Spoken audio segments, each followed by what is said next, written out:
Jokers.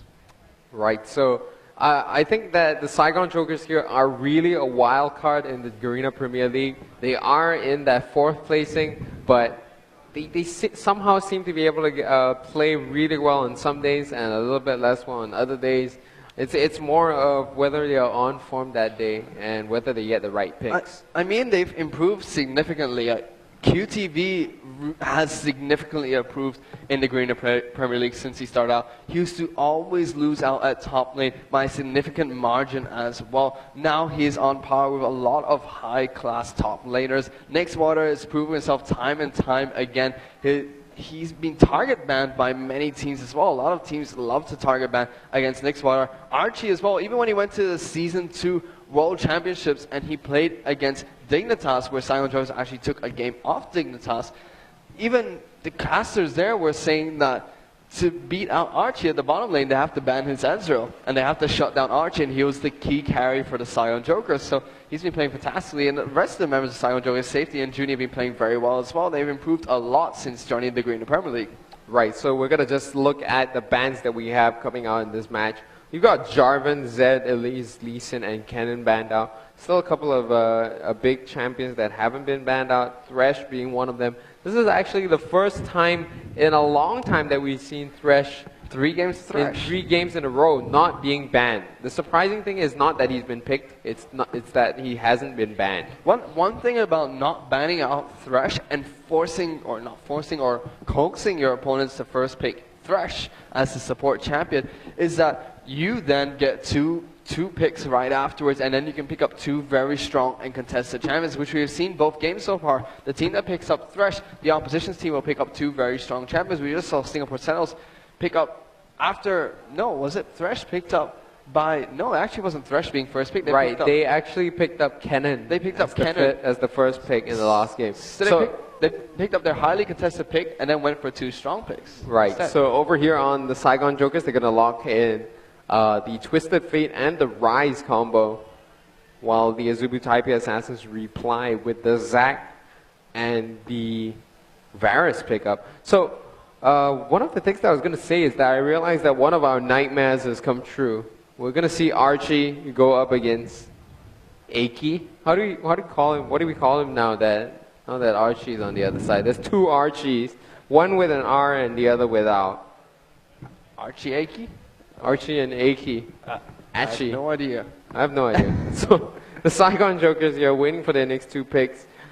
They've gone for Rise as their top laner. Always going to have to be, it's always going to put you at risk of going in that 2v1 whenever you go, whenever you pick up that Rise. And I personally feel like if you're going to pick up Rise, you should try to pick the 80 carries that can really bully him. Somebody like Caitlyn, just to be able to prevent him from getting that Caitlyn 2v1 lane against him.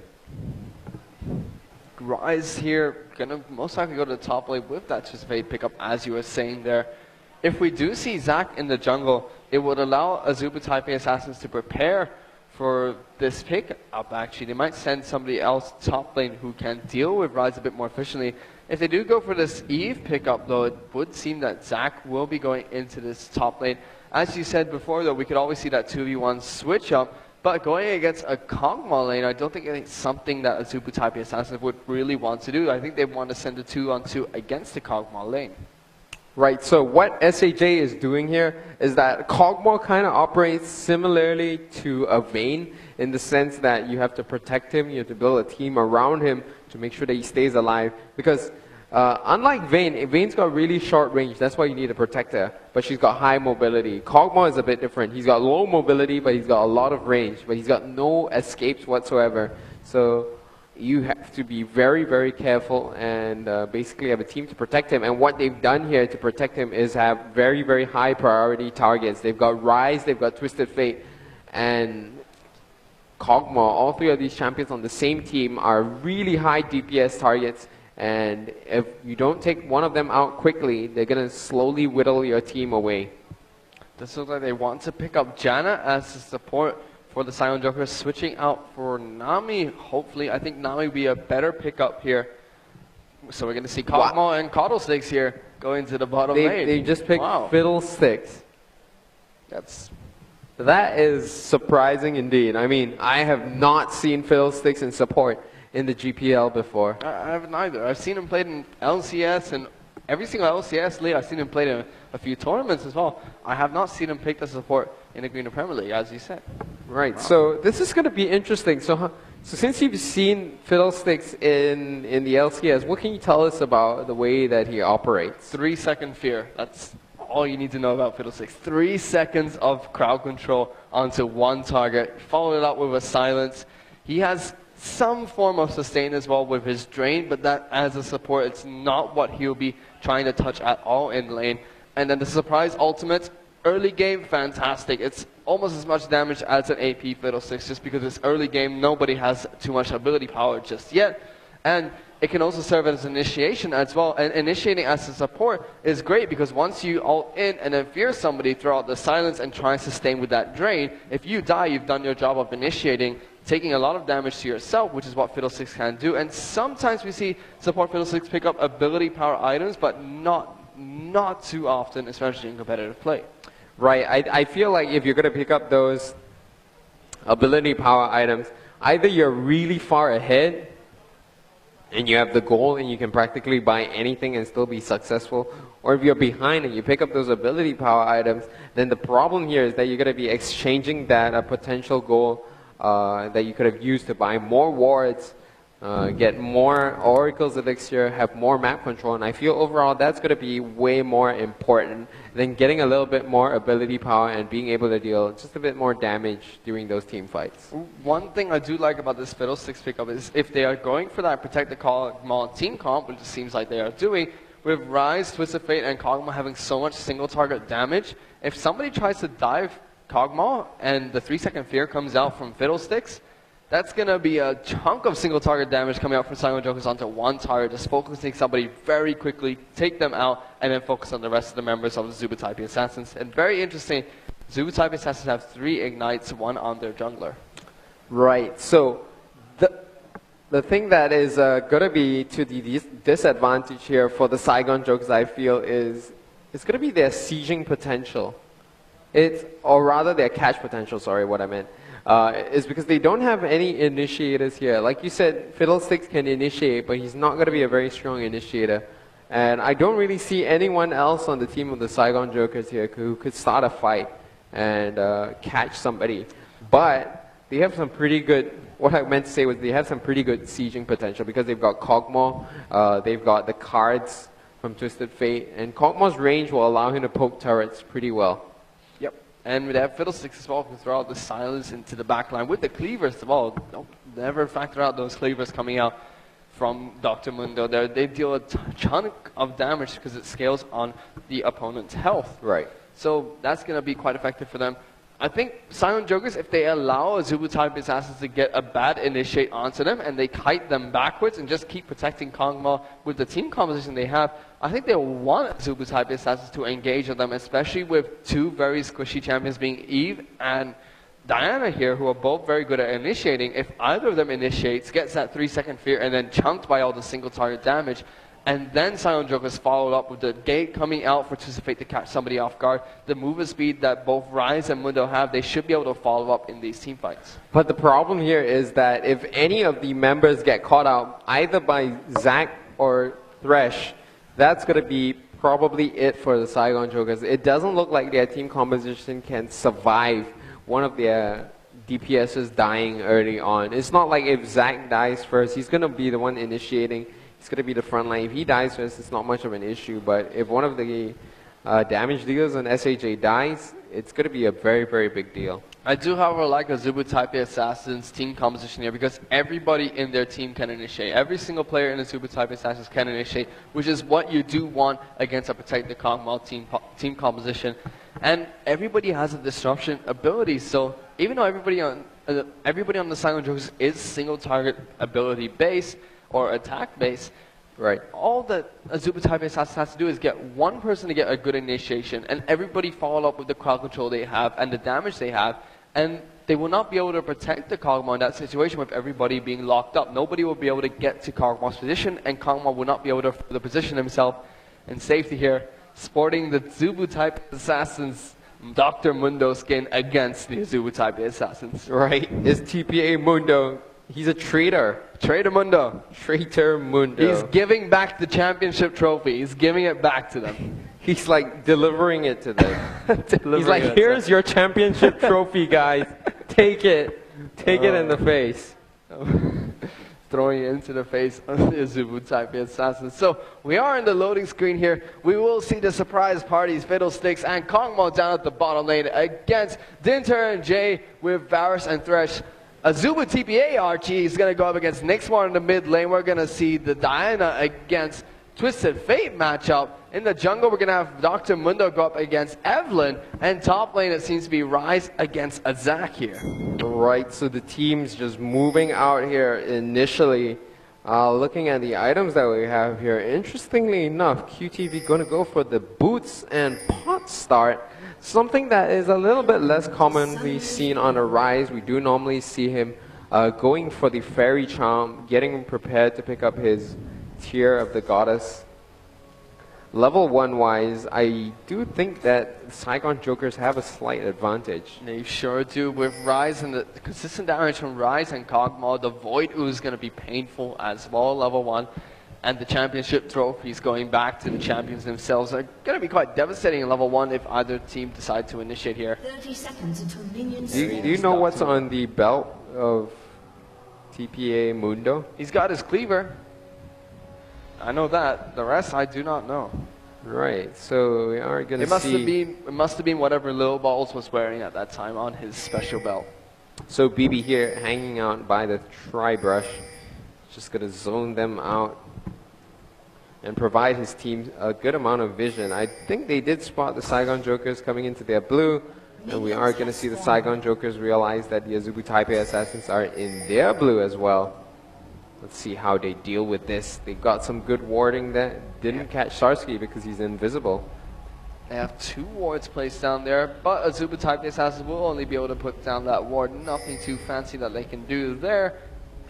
Does seem like they will start on the blue buff here. They will actually clear out that ward very quickly, but I don't think it will do too much for their team here. We'll only spawn out blue buff being taken, and they already know that just because they cleared out the ward. Right, so any of these lanes, do you see a large potential advantage for any of the teams? Nixwater being quite aggressive here, level 1. He does have the range advantage onto TPA RG here. We'll be able to get some extra harass down. There we go, the curse of the Saigon straight away into this game. Right. Pause will come out. It's that infrastructure of the internet down there in Vietnam. So anyways, the Azubu Type A Assassins here. I think that Archie is going to have a little bit of a tough time against Nixwater, but you can see Nixwater already taking quite a few hits from the minions, something that he's going to have to watch out for. Meanwhile, at the bottom lane, Archie loves going for those boots. Boots in 3 pots. Oh, it's something that he... Boots in 4 pots now that they've changed it up. But it's something that he always does. I did not notice that. I think, come to think of it, having 4 pots at the bottom lane could be quite decent going into the bottom lane. It gives you less sustain in some sense because the Doran's blade is actually quite a good amount of sustain if you're winning the lane and you're getting those hits onto the minions. And it does make it more difficult to trade. In a one-off trade, Dinter is going to win because he's got the Doran's blade, but over time Archie will slowly win, provided he makes the smart moves. And I think that as Kog'Maw, especially with those boots and the high range you do get from your W as well, the Bio-Arcane Barrage, he will be able to kite out a bit better, especially the Void Ooze down in the 3-second fear coming out from Junie on the bottom lane. So I do like to pick up the boots here. I know back in Season 2, they did swap out from Doran's blade starts to the boots 3-pot start just because you wanted more sustain and a bit more mobility as well. So with 4 pots, I feel that could be a bit more effective as well. Archie taking a lot of damage here, gets played back into that fight. Dinter gonna put out some damage as well onto him. Junie and Archie now both getting bullied out. That's the disadvantage that you have when you do go for those pots and boots instead of the Doran's blade. So I'm going to make a rule here. We're going to call SAJ's Archie, and we're going to call the TPA dude Aki. Or we can call him TPA dude. Can we call him AC? Let's call him AC. AC, okay. Because otherwise I'm just going to be confused the entire game. So Alright, so we have AC and Archie and Curse of the Saigon still taking place. right, they really got to settle down that internet connection. We do see Mundo coming up towards the mid lane. Not quite sure if he's going to be able to pull off a gang. He wants to give back Azuba Type Assassins a trophy. Or he wants to give the new members a trophy. Right, he's going to throw that trophy right into AC's face. Hopefully he doesn't throw more than the trophy. Like, don't throw the game. Just make sure you throw just the trophies. Just the trophies. Give trophies? We can call them trophies. Trophies. Right, the trophies that you can throw. Henceforth, they shall be known as trophies. So we're going to see Mundo trophies at people. Give some to the new players. Just don't throw them at BB because he already has one. Right. The rest can have one each. So over at the top lane, BB and QTV going up against each other. I'm not quite sure how that lane plays out. Do you know anything about the Zac and Rise matchup? Zac is naturally resilient against champions that do have that range poke, so he does okay against Kenna. So he should do okay against QTV here. You can already see he's slightly ahead in terms of minion, excuse me, in terms of minion score. But nonetheless, if QTV does play it very well and gets consistent poke and damage down onto him, being the melee champion that he is, he should be able to poke out Zac from lane. But a huge portion of players beating out Zacs in lane is actually stepping on his Cell Division passive. Stepping on the blobs that he gets from using his abilities will significantly decrease the amount of health sustained that he gets, and also cripples him in terms of the health that he uses. So if you step on the blobs, he can't pick them up, am I right? It explodes them. He can never pick them up again. So once you step on it, they will explode. The blobs that he just gets from his abilities. Right. It's a good way to stop him from sustaining in lane. So QTV here though, I think with the item build that he went with, I don't think he's going to be able to bully out a Zac for one reason. Because Zac here has gone for the rejuvenation beads and QTV's gone for the boots, as opposed to the Fairy Charm. That's going to mean that he's not going to have enough mana, I feel, to be able to push out BB effectively. I do like the boots though, because he'll be able to run back and forth and get more harass down just in terms of auto attacks. But you can already see early on he hasn't been able to do too much. BB's ahead in terms of minion score and has even health to QTV right now. Still waiting for Curse of the Saigon to settle down a bit right here. 5 minutes into this pause, just waiting for Nick's Water to get back into this game. Right, so hopefully they can sort this thing out and get him back right into this one. Dinter with a significant trade off with Archie. Archie actually took a lot of damage because he didn't have his Doran's Blade. It's something that I feel is a big weakness of going for the boots and 4 pots build. But Archie always goes for these boots and 4 pots, so he feels for a fact that it works for him.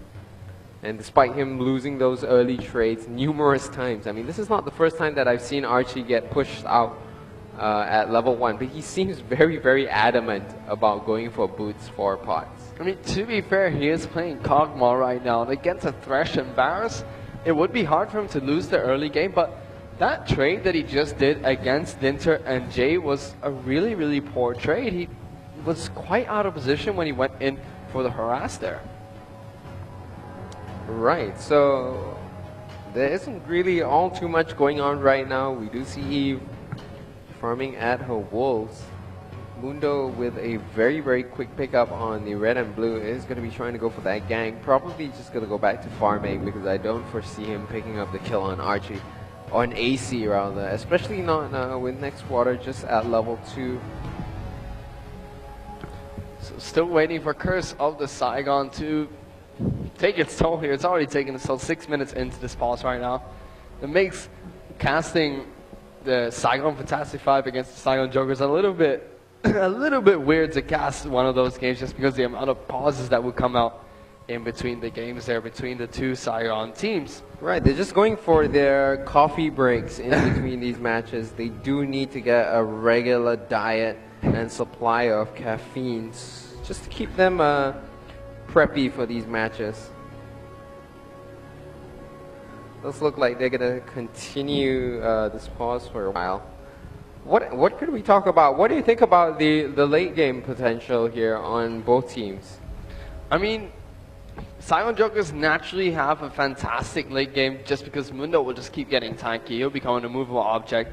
Rise will scale up incredibly well. So will Twisted Fate actually, just because once he picks up that Lich Bane, he'll have a huge amount of single target damage. Kog'Maw will always scale very well into the late game, not just because of the amount of damage he'll dish out with the percent-based health that he does on his Bar Arcane Barrage, but also the range that he gets later on, and the attack speed he will get as well from his Q. And Junie as support Fiddlesticks will always have that 3-second fear, and if the game does keep going late, he'll either start getting tankier or will start dealing a bit of damage himself, which will be quite devastating to the Zubu type assassins. But they as well do have quite a good late game team, so I really think the early game in this game will matter quite a lot. And right now the early game has been watching this swirly circle go around. Right, the early game has been pretty unexciting here. The first 8 minutes and no kills? Man, it's slow one here. 8 minutes and it's actually 11 circle. minutes if you count the amount of time that has elapsed in game. Early game, I would have to give the advantage to the Type A assassins, especially once they hit level 6. But if you think about it, Nixwater is going to help to balance that off. Once he gets that Destiny Gate combo at level 6, he's going to be able to help out the rest of his team. And really only the ones who are going to be weak are Kog'Maw and Rise prior to level 6. They're going to be a little bit weaker in lane as compared to Varus and Zac. And this circle in the middle of the screen is really attractive. That's all I've been staring at this whole time. Like, if I look at it long enough... It's interesting on the map right now because it's moving. It's the only thing that's moving right now, so it's being interesting. There we go, Nixwater, yeah! He's back. He's back. Yes. Ooh, Mission Impossible complete. Let's go. Come on, swirly circle, disappear. Just stare at it. It'll go away. Make it embarrassed and make it run. It moved. I swear the box moved. Like, it went down 1 pixel. I think you're seeing things now. The curse of the Saigon is taking its toll. No, it moved. It did it again. It moved. I swear. Look at the text. Keep a close eye on it. You know something's going wrong when we're watching this box try to move. Right. So who do you think is gonna win? It moves, doesn't it? It moves. It moves up and down. So the text has become the second most interesting thing. Right. So Nixwater is back. Who are we waiting for now? We're just waiting. Oh, goodness. Right. So let's talk about the minion score right now because it's very meaningful. I mean, there's about 4 minions here versus the 7 on Zac.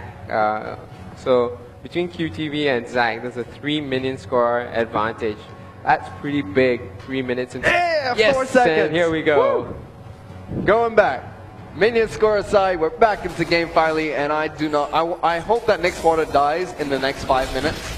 Right. I hope he dies. I'm sorry, Nixwater, but you deserve it. If he dies, it's just because the Zubu Tiger Assassins don't like that they held up this game. Right, and we are going to see Sarsky moving up to the top lane. No warding down by QTV. Could potentially be in trouble if they decide to go for that gank. He's actually going to get jumped a nice death sentence onto Archie. Brings Jay right onto his head. We've got some trouble here. And we're going to see Archie get so low. QTV used his flash as well. Baby went into the top brush and just jumped out onto him. Made him use his flash as soon as Sarsky came out. He's actually going to stick around for a bit longer. There's nothing that QTV can do to ward up against him besides Pink Ward. I do like the boots pick up just because he can escape that Evelyn gang a little bit easier if it's any other. But Archie gets death sentence. He does get flayed back as well. But here comes safety. Throws a trophy into Jay's face. Gives one back to him. Zincher doing good damage though. Does take death sentence. Sorry, does take the dark passes away. Jay though, and Zincher had to burn flash. Safety can't give them any more trophies. Wow, that was a nice gank coming in from safety, but unfortunately, a very smart play there from Jay kept him alive. Oh, QTV now in trouble as Sarsky comes in on him under the turret. He manages to pick up the kill, he's alive. And he gets away. QTV with the first blood, escapes with just barely any health. I think he was down under 10 over there, and some way, somehow he managed to get that kill. think that BB should have been tanking the tower there. Now, QTV has double buff. Blue and red buff on a rise against a melee Zac. That's going to be devastating. Oh, this is going to be painful for him. Nixwater also doing pretty well here in this lane against AC. Got some nice cards in there. And Nixwater trying to keep pushing him up. He knows that Sarsky just died at top lane. Safety just keeps coming around to this middle lane, keeps shoving it back out against AC here. I think he just wants to push him back into the tower before he's level 6. Give Nixwater a slight advantage here. More trophies for AC here. There goes the stun card. One more trophy. Go. Yep, there you go. Oh, it is a very tough here for AC to farm under the turret when he's under this much pressure. And Nixwater and Sarsky Nixwater and Safety have been doing such a good job of keeping up that pressure. Dinter and Jay here still pushing up this bottom lane against Cosmo and Fiddlesticks here. Jay waiting in the brush. There goes Death Sentence onto Archie. Wow, fantastic play comes out of the fear. Going on to Dinter instantly. Takes the Dark Passage. He's going to follow up. No. The piercing arrow there will not follow up. Fantastic Death Sentence by Jay there between the melee and range minion gap. Right, he's been doing that consistently throughout this laning phase. And I have to say that that has put Archie at a severe disadvantage. He's 23 minion score. And now Junie is going to find himself in trouble. He flashes away. Oh, the fear. And they're going to put down the Void Ooze there just to keep him safe. I'm surprised that Dinter didn't flash for that one. Oh no, his flash is down after that gank came in from Safety there. Thought that Dinter might be able to pick him up if he continued walking forward there. Still not sure why Junie decided to face check that brush. He knew that Jay and Dinter were in there. Oh, the Death Sentence one more time. There's no way Archie's getting out of this one. And this is going to be an easy double kill for Dinter.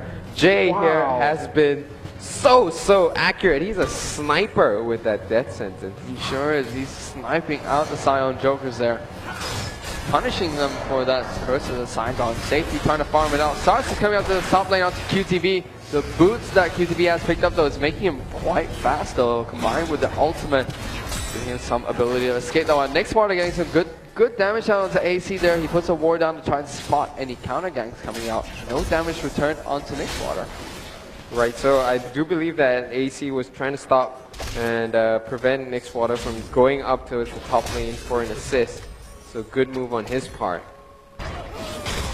In the meantime, QTV did run out of that blue buff at the most missed opportune moment. He wasn't able to deal any more damage.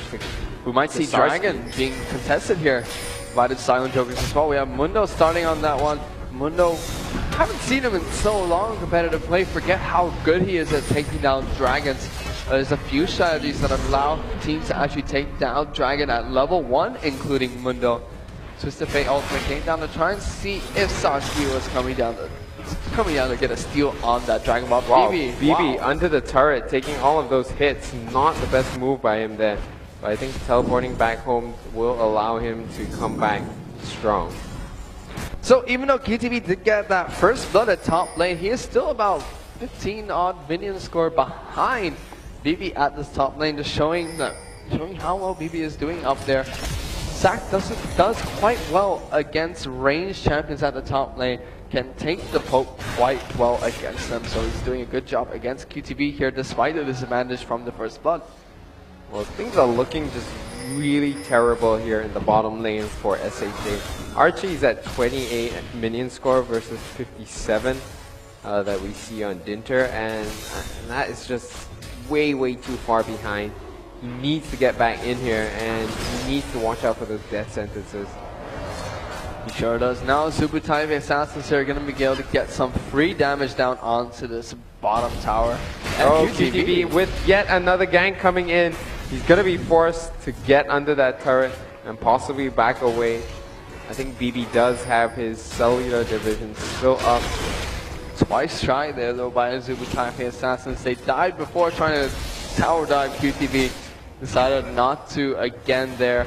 QTV living with a sliver once again. We're going to have Mundo come back up to give some trophies to the Zubutai Assassins. He's waiting nearby, so is Starsky. If a Zubutai Assassin do go for the dive here, I think they'll be able to, Scion Jones will be able to counter it out very well. Right, so they are waiting on Sarsky there to just see if QTV decides to go out further. He is going to just camp there very, very patiently. This is just a very scary position. QTV's actually going aggressive. He's going to get jumped on by Sarsky though. They might be able to take down Sarsky with the help of safety coming into this one. He's giving some trophies to the members here. Nick Waters got down solo. Nick Waters coming in though. He's going to pop that Destiny Gate. Oh no, he doesn't have the Destiny Gate. He's actually used it already, and he's bringing along with him the Zubu Assassins, Type A Assassins AC. Goodness, he did pop the Destiny Gate earlier to spot out if Sarsky was coming for a steal onto the Dragon that Saigon Jokers were attempting, throwing more trophies at Zubu Type A Assassins, giving some back to the champions. So all the lanes seem to be doing pretty decently here for the Saigon Jokers. It's really only this bottom lane that has been a huge issue, and I think they have sort of contained it. It's only the fact that Archie is falling so far behind in minions that is really being a punishing factor. Oh, beautiful death sentence. Junie here is in trouble. He's going to try to stay alive. Pops the fear down onto Jay under the turret, but unfortunately it is not enough. And they pick up yet another kill here in this bottom lane. That was poor play by Junie there. He had his flash available. He feared Jay. He also exhausted Jay at the same time. Not the person you want to be using either spell on. And Jay missed his fail there. So he did not pull back Junie at all. It's just really, I'd say spotty play here from Junie. Archie himself hasn't been doing too well as well. But still, surprisingly, the gold is even between the two teams right now. Right, QTV gonna step on that little blob. He's like, no, squish your blob. Gentleman does not get any blobs back for himself there. Throws a bit of himself away every time using the ability. Wow, QTV getting some good harass down onto BB there. So how is Saigon Jokers even in terms of gold right now, despite bottom lane doing so well? I think it's that 3 kills as well. Wow. I'm still not sure how they're pulling ahead in this one. It might be the jungle farm, and actually I have no idea how they're even. It looks like Mundo's the only one who has a sizable lead. It's only a 300 gold difference, and well, QTV did pick up first blood, so that kind of made a bit of a difference there. It's only a 300 gold difference between the two teams right now. Still anyone's game, but Dinter is doing a fantastic job at this bottom lane. It's now double the minion score that Archie has managed to pick up. Right, he's just maintaining that lead as well. No signs of him giving up. Sarsky hanging around this mid lane, realizes that safety there, trying to put pressure onto AC once again. Jello Boy is coming down as well though. They want to go for the dragon. It's coming up in about a minute. They're trying to plan something here. Blue buff will be up soon as well. Nixwater is going to run into BB. Oh, he just threw his gold card at the Wolves. But they've got some good damage down onto BB here. Blue buff now up. They're going to try to contest this. We're going to see Junie using his ult from across the wall. They pop the Destiny. They're going to go in here. Who's going to go in first? They decide not to go in all in just yet. Nice use of the silence. Safety gets pulled in. Junie is going to use the ult. He's going to go in there. He pops the Crow Storm. And we're going to see AC get really low here. Safety goes down, but AC is still alive. Archie goes in as well. Tries to pick up a kill. And that is going to be a complete smashing for the Saigon Jokers. They lose 2 champions and they don't pick up any kills on the Zubu Type A Assassin. AC lived that fight. That's so surprising. Archie does try to flash in to take down AC there, but just didn't get the last auto attack off after the flash. I don't know why the Saigon Jokers engaged there. It was a 4-5 situation. Rise was already pushing top, and Sarsky just used Smite. So there was no Smite available for the follow-up Dragon fight, which Saigon Jokers could have easily won if they used their Smite on it. Right, so just overall, tremendously poor choices here from the Saigon Jokers. I felt like Archie going in was especially ridiculous. The fact that, you know, there were 4 members of the team still alive and well, and AC was just being protected by all of them. Even if Archie managed to go in there and pick up the kill, he still would have died. There was just no chance of him escaping from that. So really can't agree with the risk that he's taking in these fights. I have to say that I'm very disappointed with the way that Archie hasn't been playing in these matches. So you can already see the advantage that Dinter here has managed to pick up compared to Archie. He already has that Blade of the Ruined King. Archie just managed to pick up the build water. Junie walking straight into Jay there. Dark Patches will be taken by Dinter. Voidooz does come out. Will they have enough? Arrow comes out. Wow, one more auto attack. And he will take him down actually. Dinter does get the slowdown to Archie as well with... Oh my goodness, that's just too much. Double kill for Dinter there. Does get the slowdown with Blade of the Ruined King and gets that double kill up. Junie face checking the brush there with little to no vision on the map. Runs straight into Jay. This must be so frustrating for Archie and Junie. They are just getting... I have no other word than destroyed. They're getting obliterated. They're getting just completely shut down. It reminds me a lot of the previous game. Wow, Jello Boy's gonna jump straight onto safety here. Pops the Let's Bounce onto Dr. Mundo's face. He wants to take the trophy from the grave there. But safety will flash over the wall and get away from that one. Right, so they pop the Ignite early on just to be able to make sure that the regeneration from the sadism wouldn't keep safety alive. You can see here a gank coming in from QTV looking for that opportunity, but the pink ward there is going to spot him out easily. QTV was not able to pick up the turret at top lane the entire time BB was away from Dragon. Didn't even get damage onto it. Wow, that is very surprising. Even though Rise is a slow pusher, that is incredibly surprising, the amount of damage he got into the top lane. And BB walked down from top, got into a fight, and then took Dragon afterwards, and then walked up to lane, and QTV was not able to take down that turret. That is incredibly surprising. Alright, let's see whether he's able to put down a bit more damage on the turret this time round. He does have the Siege minion with him, and I think this time he should be able to grab it. We do see Dinter moving up towards the top to stop him, but with that flash and the Ignite up, he should be able to do this pretty easily. Might be able to engage on him if he chooses. Wow, he actually stopped him from taking down the tower. My goodness, Dinter doing a good job there. QTV once again not able to take down that top lane turret despite the absence of the Jello Boy. Right, so we're going to see Sarsky come here into the lane. Spots the ward with his oracles. My goodness, he's that far ahead. He pulls that off. Oh, Nixwater gets caught out by AC. He's got the Ignite down on him. Where is that next blade? Oh, he dodges the Crescent Blade. Great dodge here from Nixwater, and it saves his life. He manages to get out there and live another day. Here we go. Mundo's gonna go straight onto Jay here. Caught comes with the fear right there. Straight onto Jay with Archie shooting him in the back lines. They do manage to pick up a kill finally at this bottom lane. We'll go to Dr. Mundo here. Gonna make those trophies even heavier. Right, so the only way that SAJ is going to be able to come back in this match is if they keep dragging out the game. And if you think about it, their late game is really strong, so TPA is going to want to close off very early if they can. You can see Archie, AC just pushing up in this mid lane. He's going to get some help from Sarsky. I think it's quite natural from the Zubu-type Assassin to be doing this well and being this aggressive in this game. I really think they want revenge for... I really think they want that revenge. This is all about that pause. It's everything in this game is because of that pause. Everything. The squiggly line is gone now.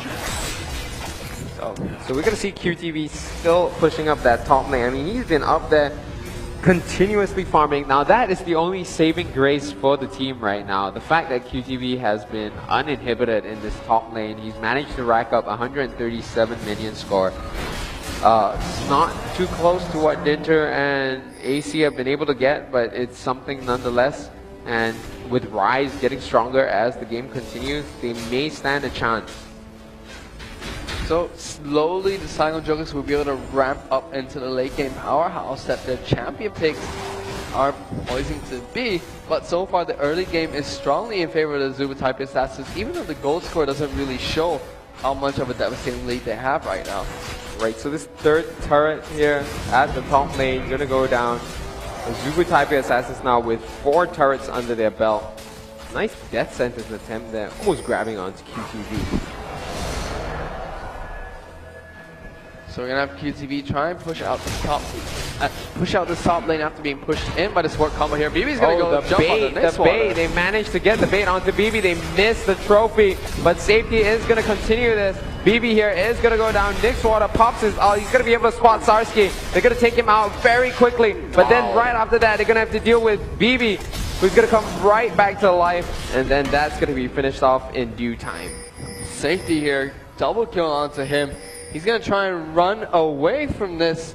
Wow, Varus Thresh decided to back away and not try and pick up the kills there. They're gonna try and run down to middle lane. Instead, that's gonna leave Dr. Mundo to continue pushing at this bottom lane. Silent Jokers, oh no, Jay gets the death sentence onto a creep there, able to initiate. Silent Jokers have pulled back a bit into this game. Right, they've completely minimized that gold disadvantage that they had. It's now just down to 1,000 over gold, 1,500 gold at this point. They're going to try to contest this dragon, no doubt. You can see here Nixwater making his way down over there. Meanwhile, safety has come around from the back. Doesn't have any wards. He's going to start on the dragon. Wow, this is some brave maneuvering here.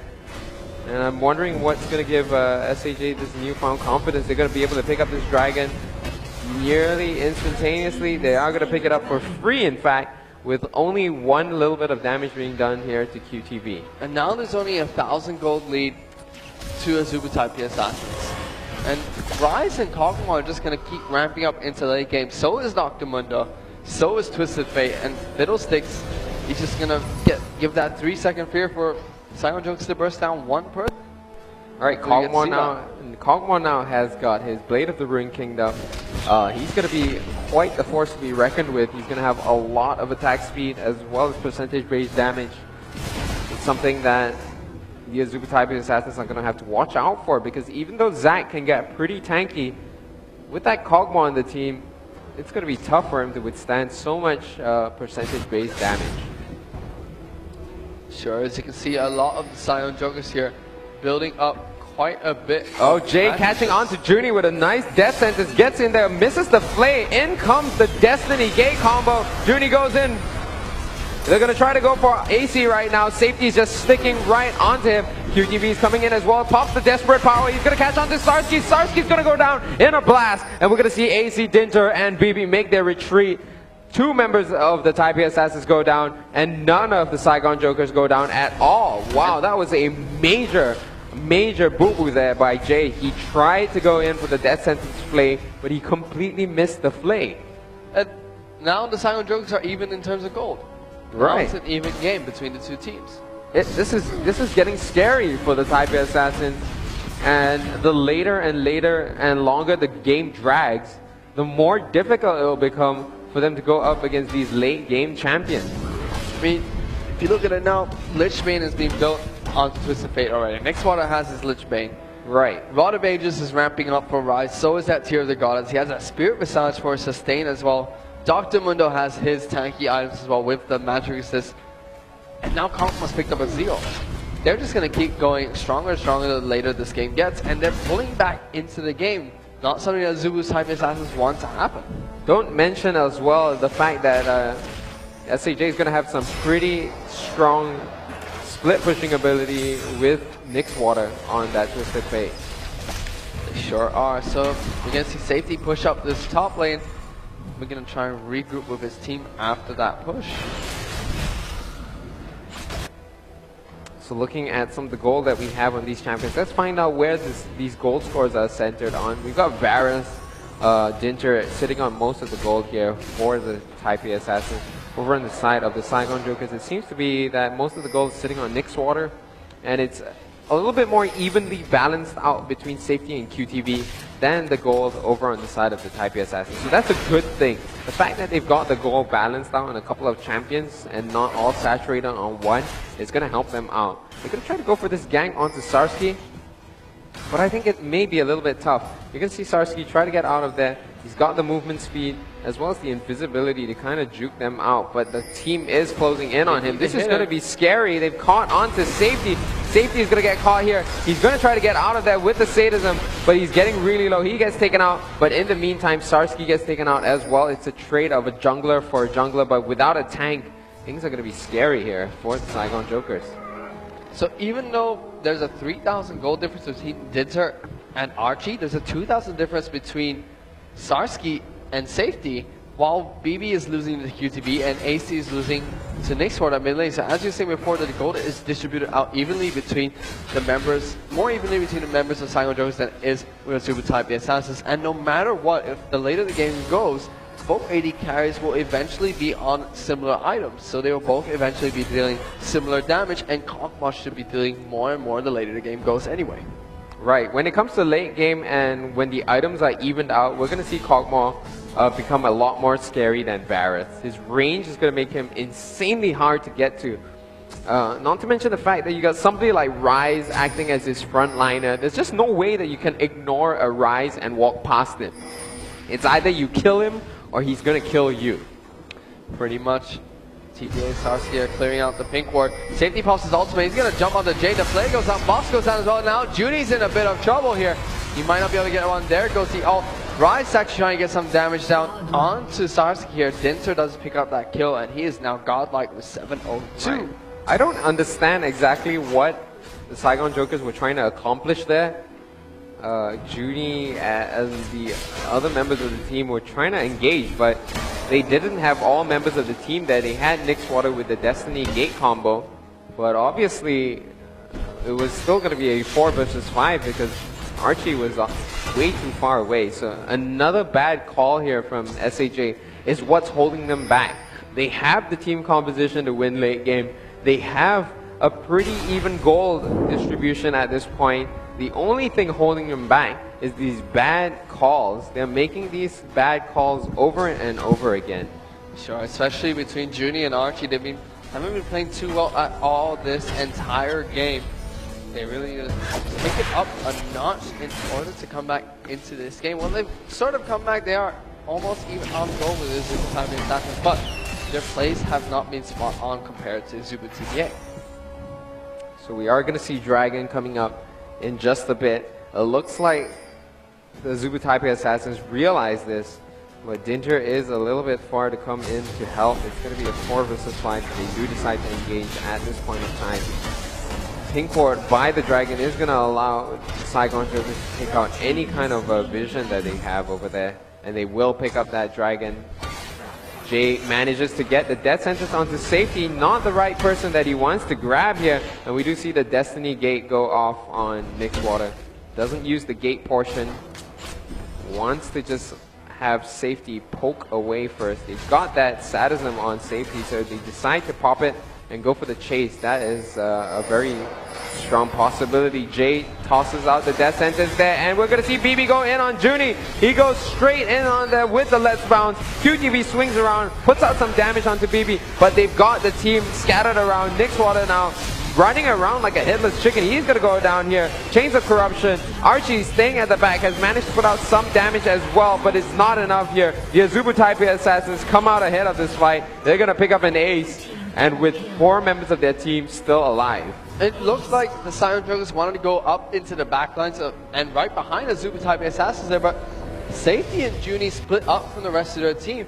Even though it was a bad engage, I would say, coming from BB because he jumped onto the support and the tank of the Saigon Jokers.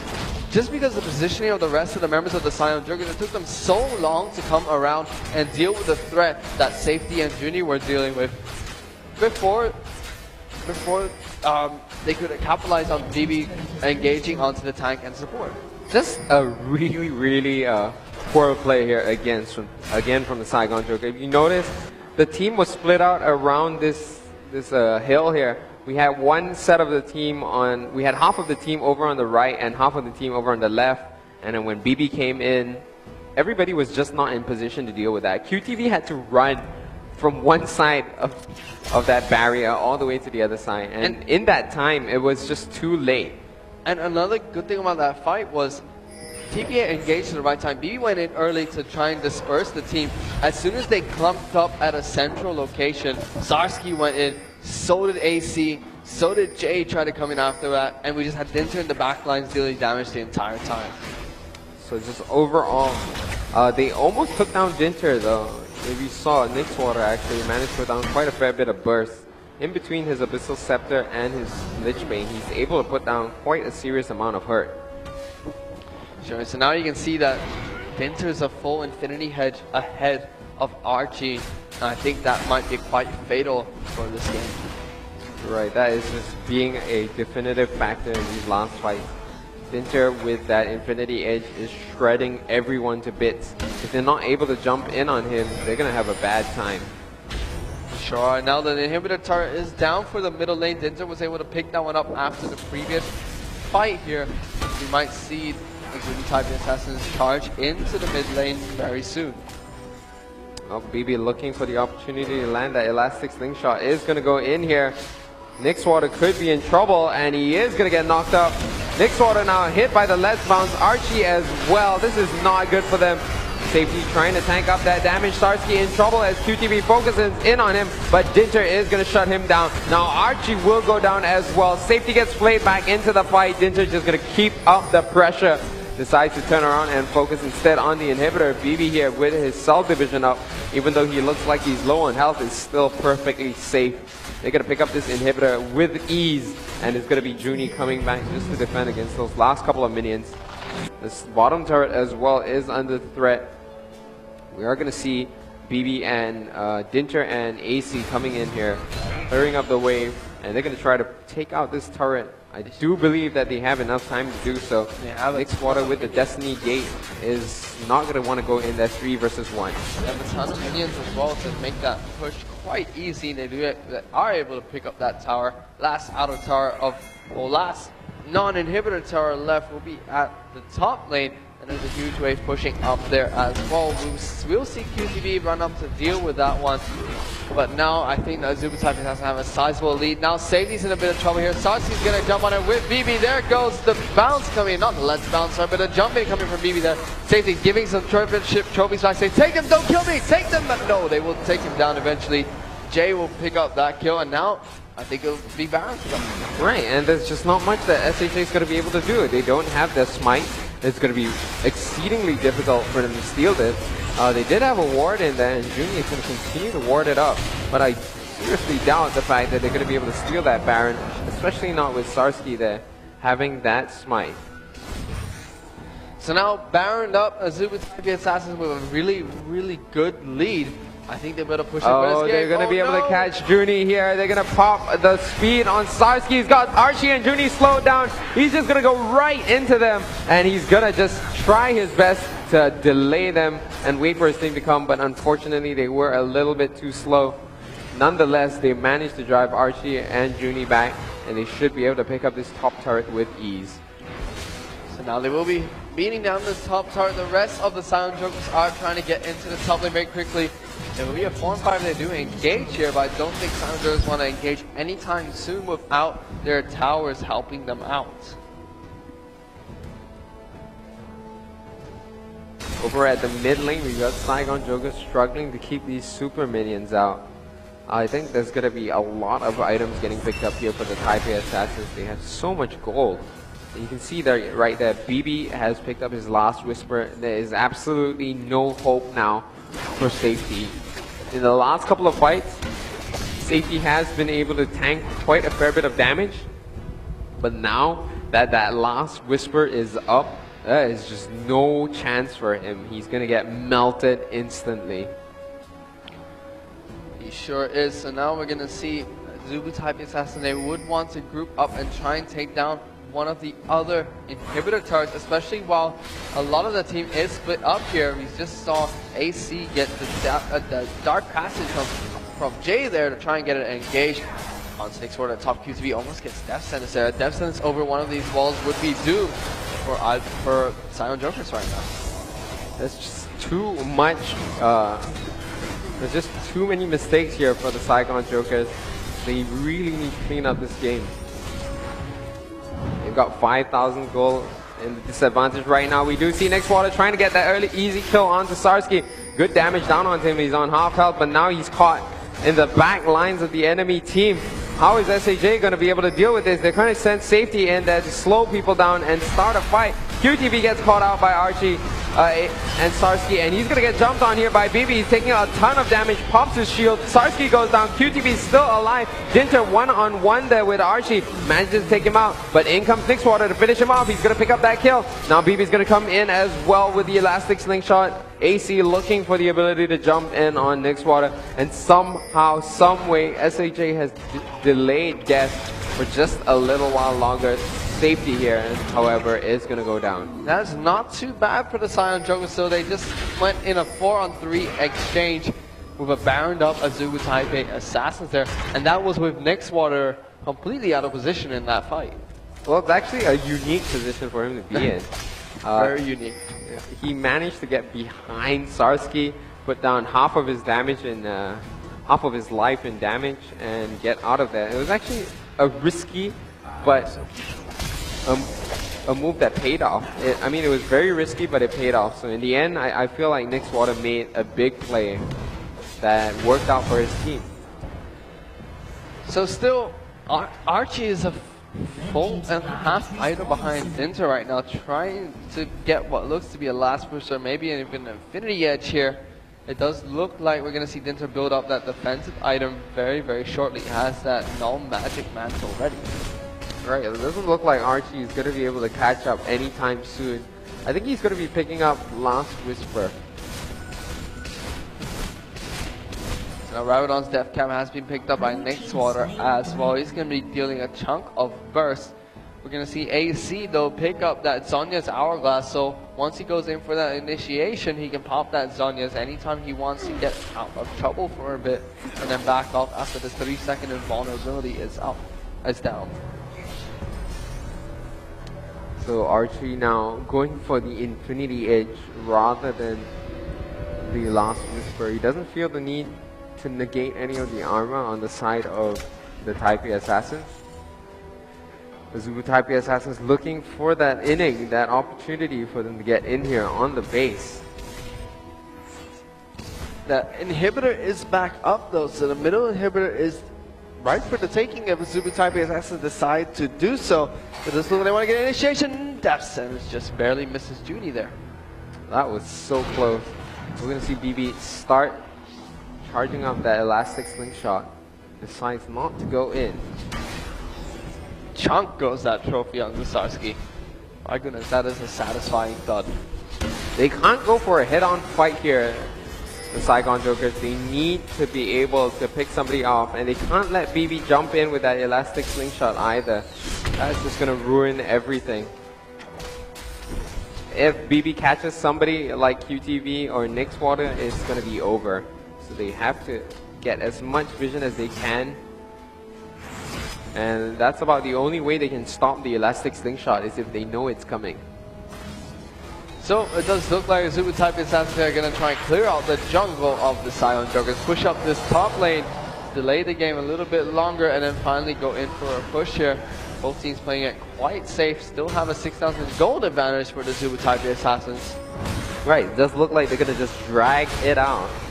Just really want to hear Nixwater popping that Destiny, just to be able to see where the enemies are. He's going to use that time to farm. I think that the most important person here is going to be Archie in these next couple of fights. They need to give him more CS, and I feel like QTV should be sharing with him some of that minion score. So as Zubu Taipei Assassins go back to base, further dragging out this game here. Dinter did pick up a little bit of extra item there, upgraded his boots one more time, sold out that home guard, picked up another percent increase. It's going to be interesting to see where the next fight does take place. Baron will be up fairly soon, if I'm not mistaken. 39 minutes, so to be up very shortly. 20 seconds for Baron. I do believe that should be a deciding fight between the two teams. Right, so you can see Junie here trying his best to clear up those wards. You can see Jay as well doing the same. The two supports in a ward war, getting rid of as much vision as they can on either side. Saigon Jokers here really cannot afford to engage without knowing where BB is. And it looks like the Zubu Taipei Assassins are going to go for this Baron. SAJ must be aware of this, and I think Nixwater is probably regretting the fact that he didn't use have that Destiny and Gate ready right now. Safety leading the charge is going to put down the slow onto BB. BB deciding whether or not he's going to pop that elastic slingshot. They've actually managed to stop the Baron, which is a very important move at this point. And they have that bottom lane pushing up for them. So SAJ is doing a good job of holding on here. I'd say Safety, as the main man in the front lines, has been doing fantastic as well. He just needs to keep it up. They're going to try to contest Baron once more. This time without the help of BB nearby. He's going to actually come back up once they do start this dragon. Wow, Ditcher's attacking Baron so fast. Living Artillery spots out a sneaky strategy. Oh, they've got BB going in there. He's managed to catch a hold of Archie. Archie is in trouble. He's been caught by the chains of corruption, but Ginger here has been found by QTV. He's going to get crushed immediately. QTV still alive, finally goes down. Safety though is still alive as well. They're going to try to finish off AC, and it looks like the Saigon Jokers are going to come out ahead of this fight. They've managed to take out BB. Big Sworder is still alive. They're just mopping up those little pieces of goo. They're going to get an ace, and the Saigon Jokers winning one of the first team fights in this long match. Now, I think Dinter missing both his chains of corruption there and flashing onto Archie was a huge mistake there. I think he landed it. He missed it. He missed the chains. He got of it on corruption. Archie. Oh, I didn't see that. Yeah, I thought he missed got the it chains on. of corruption. That's why Archie couldn't get away. My goodness, but flashing onto him there. And a two-man Baron. This is big. SAJ gonna bring home the gold. Who's your daddy? It's Safety. He's bringing home the food. He's the breadwinner.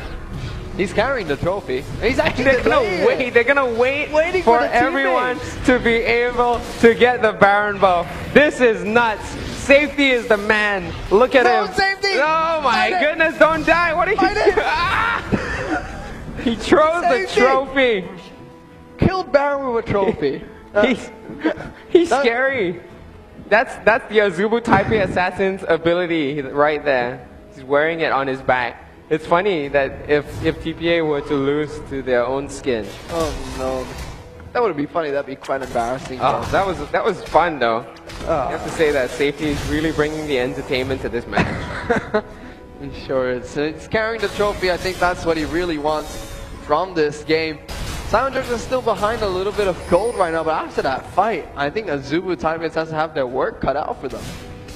Right. The big difference here is that Archie now has got that Infinity Edge. QTV is pretty big as well. You can see just how easily he melted Dinter. Dinter stood absolutely no chance in that last fight. Archie is not far away from his last Whisper. Once he picks that up, he'll be on even items with Dinter. Barring defensive items, he'll be doing more damage than Dinter once he picks up his last Whisper. So we are going to see a huge push here from the Saigon Jokers now that they have that Baron buff. They're deciding whether or not to go. It's pretty scary for them. QTV is really big at this point. He's got so much damage, but he still has to watch out because Dinter can melt through that health bar instantly. He sure can. Safety are going to take down Race. Jay is poised nearby with that death sentence ready. Azubu TPA Assassin might go for Initiate. If Saigon Jokers do stray too far away here, wards go out over the shoulders here. They need to know where BB is at all times, otherwise they're going to be in trouble. So this is really a delicate situation for both teams to be in. Archie has some really nice pokes, but if they don't know where BB is, he can't poke because he's going to stand within range of the elastic slingshot. I think the sound of that trophy hitting something armored is one of the most satisfying sounds in League of Legends. Right.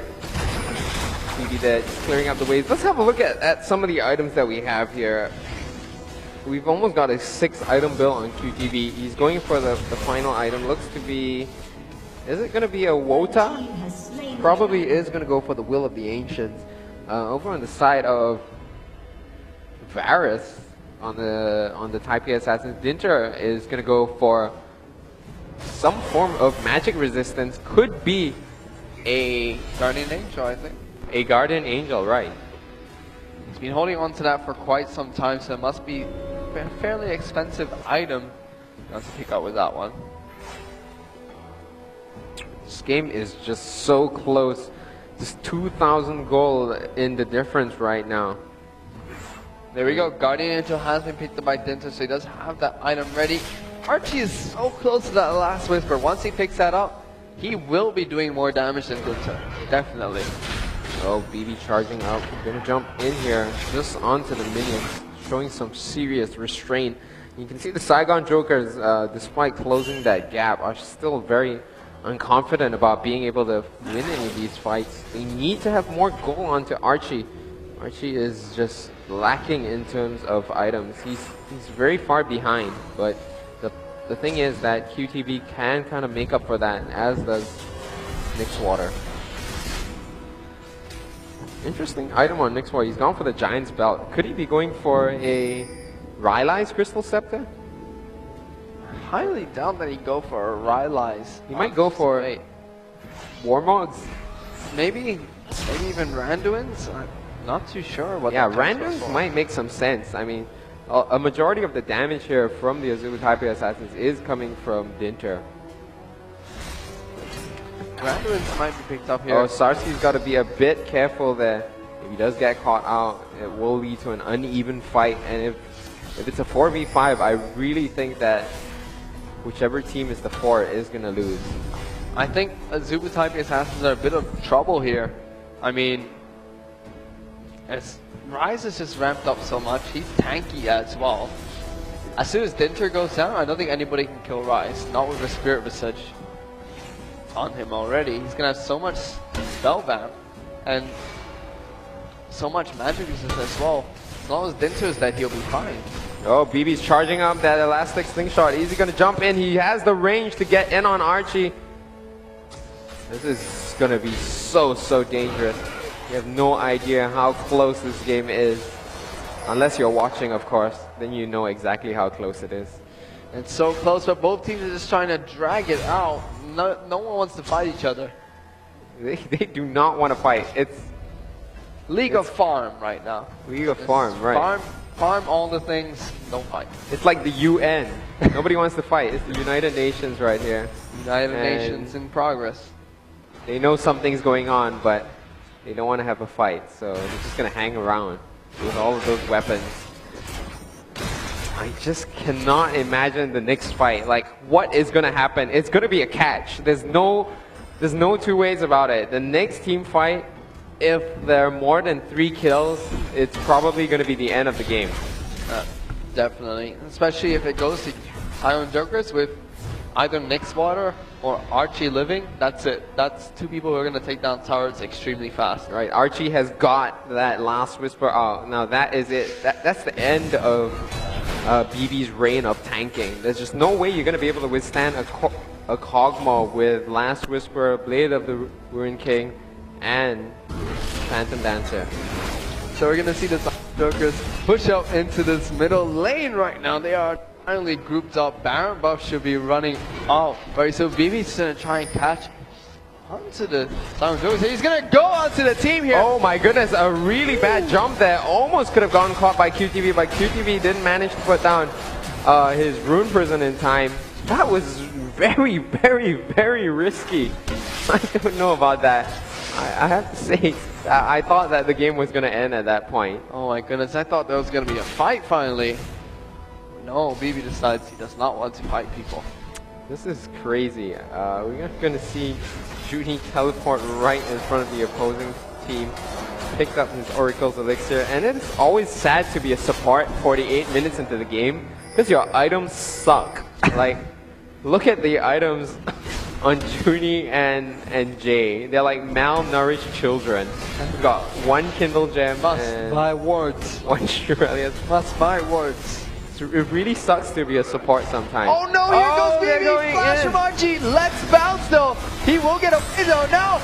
There goes Junie, caught in the middle deep. There goes AC. AC is down. So goes Jay. QTV's in the middle. Dinter now might get taken down. My goodness, Seldovich is going to go down. That's going to be an ace. Dinter's going to get taken down. Oh, he's going to come back out, but he's going to come back out. Quadra kill for Archie. Archie gets the ace. He's going to keep pushing it right now. This could be it. Actually, I don't think so. There's 60 seconds on the clock. There's 2 turrets. They've got this. And inhibitors standing in the way. They've got this. Oh, they got the Lich Bane. It's dealing a lot of damage here. Safety sadism is going to be back up in due time. They're trying to get these turrets down as quickly as they can. 34 seconds. They got the inhibitor. The inhibitor is going to go down. 2 more Nexus turrets here. Are they going to be able to tank through this? Safety's got his sadism coming up in just a little while. The Nexus turret goes down. The second Nexus turret is going to go down here. This is going to be it. The Saigon Joker take down the Type A assassins. Oh my goodness. They actually managed to do it. Baby went in with a jump. Archie avoided both the knockout and then the Let's Bounce. So did Nixwater. They avoided both spells from that tank. And then, gone. Everyone just died. That was BB. He jumped in and he missed. Oh, no, I knew it was going to be like that. I knew it was going to be a jump from BB that didn't catch somebody. Like that first jump was already so risky. He jumped in on Rise, who had a Banshee's Veil. So even if he managed to land on it, we wouldn't have gotten any CCR with that Banshee's Veil in place. And it was it. That was it. I mean, he jumped in and without catching anybody, it was asking for it. My goodness, Silent Joker just dragged out that game so long and then came back in fantastic style as well. Right. So, playmaker of that game would have to be Safety taking that Baron buff. Safety, most entertaining Safety player. at that Baron buff was insane. He was just like, I'm waiting for my team, man. He doesn't care about he the got war really low. Yeah, he was almost going to die. If he died, that would have been game. that would have been game. That would have been a Super Type Assassin taking that game. All just to get a couple more Baron buffs. I don't think it was worth it though. In the end, they didn't do anything with the Baron buff. Yeah, if you think about it, the Baron buff didn't do anything. I mean, it gave SAJ that 5-minute pause they needed to come back to the game. But yeah, he almost died, so. Man of the match, I'd say definitely Safety. I think QTV and Nixwater did some amazing things as well. QTV was taking out Dinter in each of those fights, and Nixwater with the teleport behind the enemy team to get rid of Sarsky was nuts. Oh my goodness. It was nuts. Archie actually played very well out of the laning phase. He was attack moving extremely well. He was kiting very, very well. And once he got to late game, once he got those 5 items, that's when his team said, all right, we're ready to fight. And he did very well. And I think that all of the planning for this match took place during that 10-minute pause. Right. So anyways, we are going to be closing up the GPL for tonight.